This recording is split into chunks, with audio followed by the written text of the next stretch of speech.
Hello everybody, Ben Woodruff here, and in this video we are going to be trying out and giving a review of an aluminum Dutch oven, which I've never used before. Now, what is a Dutch oven? That's kind of an odd term. Well, it threw me off as a kid. I was in scouting, and as a very young Boy Scout, we were planning a camping trip, and our scout leader said, we're going to bring some Dutch ovens up, and we're going to cook out in these Dutch ovens. And for whatever reason, my little boy brain pictured wood-burning stoves. And I'm like, we're going to haul a bunch of wood-burning stoves up into the mountains to cook in? That's dumb. Why don't we just roast hot dogs over a fire? Well, it turns out Dutch ovens are not exclusive to the Dutch, to Holland. A lot of times now people call them cast iron cooking or cast iron pots. So cast iron has been around for a very long time. The museum, the Hutchings Museum where I work, we have a cast iron pot from the 1700s. It's a very versatile tool. You can cook in a lot of different ways. Now, traditionally, these could be cooked over a fire hanging, like a pot style, or you could take coals, hot embers from the fire, and put them around the top of this oven and to warm. So you got to heat it from above and below, and it heats the whole thing all together. Well, nowadays we use charcoal briquettes almost exclusively, unless you're going to be a traditionalist. Charcoal briquettes are easy to light, and you get them up and going, and they burn very consistently, which is you want a consistent heat dispersion throughout this whole oven. Well, I have done Dutch oven cooking or cast iron cooking for years. I love it, but there's one problem. Cast iron, you kind of have to season it. You have to have a kind of a coating of oil cooked onto it. And when you wash it, you cannot wash it with soap and water, or else you have to re-season it from scratch, which is kind of an obnoxious process. Now, I have ADHD, and so far too often I will cook in a Dutch oven and then not clean it out immediately, and then kind of clean it out, but then have it get rust on it from the water.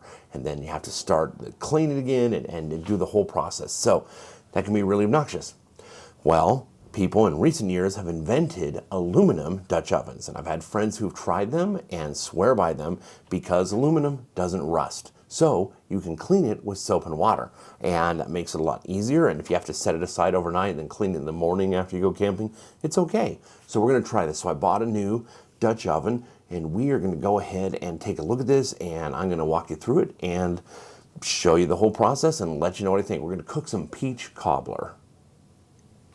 Okay, so we're going to start with getting charcoal. We're using charcoal briquettes here. These are the kinds that are pre-doused with fuel, so we don't have to use lighter fluid. These will just self-light. Now, the good thing about these is they self-light. The bad thing is that they will burn through quicker than regular briquettes, but I don't really care. We're just cooking a quick and dirty, cheap peach cobbler, so we can just burn it quickly. Now, we're going to go ahead and take out the brand new aluminum Dutch oven. And you see here, I'm not seasoning it all. I'm not oiling it. I'm not doing anything. Just straight out of the box. We're just going to go ahead and use it exactly as it came, which is actually kind of nice. Don't normally do that with a regular Dutch oven. But you look on the bottom, it has these pegs as well. That's because we need space underneath for some of the coals as well. Now we're going to use just some yellow cake mix. Cheaper the better. You don't need anything fancy for this. Just do the regular. We're going to do 2 cake mixes. We're going to use 1.5 of them. Got 2 big cans of peaches. Just any brand of sliced peaches will do. So you open them up, and then you dump them directly in. Don't do anything special. Just dump them directly into the Dutch oven. Now we're going to take the first of the 2 cake mixes. We're going to dump that in. And we're going to also open up a can of soda. I'm using Mountain Dew, but you could also use Sprite or 7-Up, just some sort of a citrusy soda. 1 can, maybe almost an entire can, and give yourself a couple sips.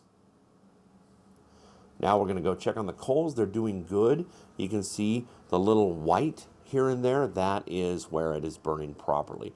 But we're going to spread it out a little more to let the flame pick up and to help it do its thing. We want it to evenly burn. So we've got to separate. I've got a pair of cooking tongs, so you can lift those up. Now we're going to stir up the mix here. Now I'm using a wooden spoon. That's kind of the way we normally do it, so you don't scratch the surface. But with aluminum, it doesn't matter if you scratch the surface. But you want to use wooden spoons if you're doing a regular cast iron Dutch oven. But in this case, it really doesn't matter. Now we're going to take half of that second cake mix and we're going to sprinkle it on the top. This is going to hopefully form a nice crust on the top. And so we want to sprinkle it and not mix it. And we're only using half of the second mix. Then we're going to go ahead and put the lid back on. I'm going to go check on the coals. Looks like they're doing pretty good. I'm going to start taking some of these and moving them because we want some of these outliers on the sides here to get going so that they're all burning basically at the same time. So it's kind of get a knack for this over the time. Now the ones that are burning good, we're going to start putting on the top and circle them around the outside edge of the lid. And we've got a bunch down here below. You can see they're burning nice and red hot. And just adjust bit by bit to make sure they're all catching on properly. All right, now that it's all set, we're going to put this on top of the rest of the pile and adjust it. We want it to sit nice and flat. But we're going to look underneath and make sure that those coals are burning. Sometimes if you put it on prematurely, you'll smother these out, but they look like they're burning nice and red hot. Okay, we're going to come out about 45 minutes later. We'll open it up, take a quick look, and that looks done. We could cook it a little longer, but I'm hungry, so we're going to call it good. We're going to go back in. Now we're going to take the coals off the top and afterwards shake off the ash outside before we bring this whole thing indoors. But you don't want to bring any burning embers inside your house. So we're going to bring it on the stove. Remember, this whole thing is red hot. So when you open it up, don't use your bare hands. Go ahead and use your lifter. And it smells absolutely incredible. Homemade peach cobbler, first time use with an aluminum Dutch oven. Now put it with a little bit of ice cream and it is darn near perfect, and you got to share it with the people around you because there's nothing better than making a fresh home-cooked meal and sharing it with the people you care about. Well, I hope you enjoyed this little video. It's kind of cool to see how a Dutch oven cooking process works. It's incredibly easy. It's very cut and dry, and you just let the Dutch oven do the work for you. I'm sold on the aluminum. I cleaned this the next morning, and it was a piece of cake using soap and water. Just scrub it out. It's nice and easy. So I'm excited to do more cooking with this, and I'm going to cook some meat in it next time and see how it goes. But I hope you enjoyed this video, and I hope you will give it a try too someday, because I think cooking in a cast iron pot or even an aluminum version of a cast iron pot is kind of a lost art, but it's very rewarding to try and do it yourself. So always remember that life is a gift. So never stop learning and never stop exploring. We'll see you next time.